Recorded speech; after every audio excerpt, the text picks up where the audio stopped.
Good morning and welcome to Rising. We've got another great show for you today on this Thursday morning, ending our week because there's a different team that takes over on Fridays.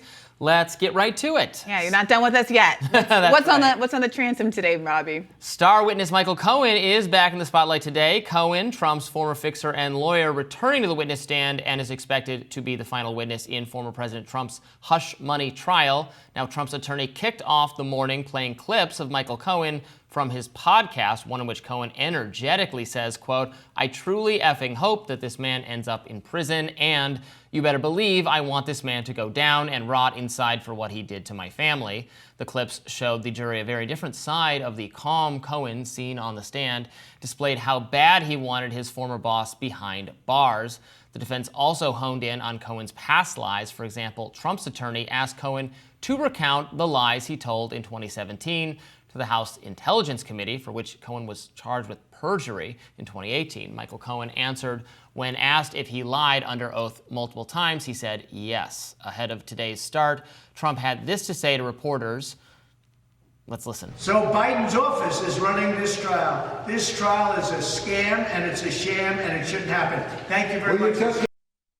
Several House Republicans, including Representatives Matt Gaetz and Lauren Boebert, are at the courthouse to show support for the former president. Senator Mitt Romney called Trump's GOP visitors embarrassing. Take a listen.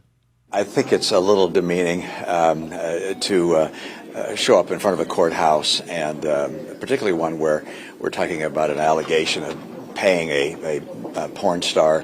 It's really very difficult to watch. Now, earlier this week, Cohen testified that he personally paid porn star Stormy Daniels $130,000 using a home equity line of credit after Trump told him to, quote, handle it. Cohen testified he was eventually reimbursed with 11 checks totaling $420,000 that were falsely labeled retainer. Now, as a reminder, prosecutors are trying to prove that Trump schemed to suppress a damaging story and then falsified business records to cover it up. Trump argues the payments to Cohen were properly categorized as legal expenses and denies the claims of any affairs. The defense has tried to paint Cohen as untrustworthy, highlighting how he lied to Congress. Yeah, so I think this is the Trump team strategy seems to be to argue that because Cohen once lied for Donald Trump, now that he is saying he's telling the truth, no longer lying, that because he was previously a liar, that he's lying again now. I don't know if that works when the lies are going in the opposite direction. You have to accept that kind of some version of this is the truth.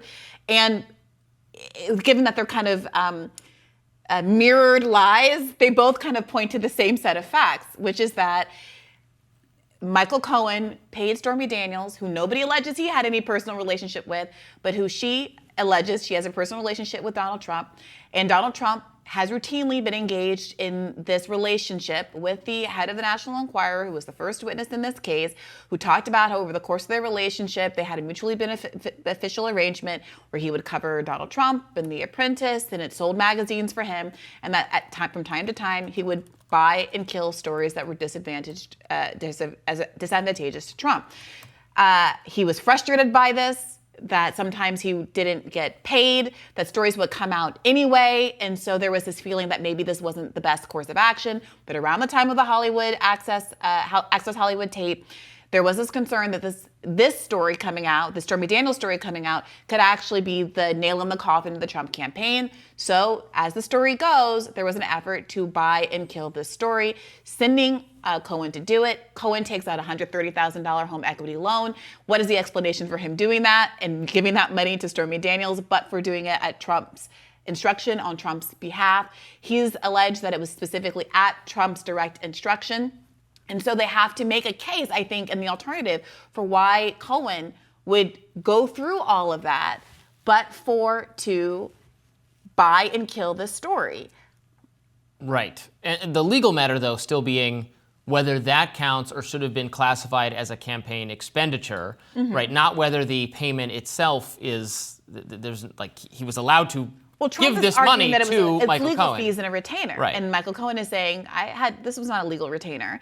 I was told to kind of demand more in these invoices than what I actually paid because this was my fee for handling this and fees for some other kinds of things you asked me to take care of. And so, yes, the jury might decide, well, this amount of money is for, I guess, something else other than the Stormy Daniels payment. But I'm having a hard time coming to that conclusion when an alternative version of events hasn't really been presented. They're just saying, well, no, these are legal fees. Right.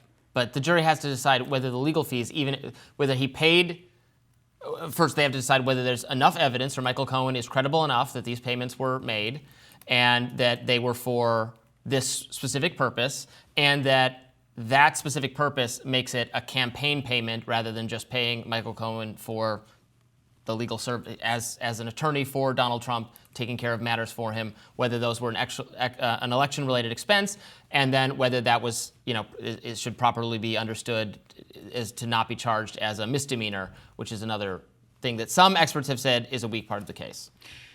Where's the retainer agreement? What do you mean? If this was a retainer agreement, where's the retainer agreement? These are contracts, right? So this is part of, I think, the frailty of Trump's argument. There's just now a mountain of evidence that some kind of arrangement was made to buy and kill this story.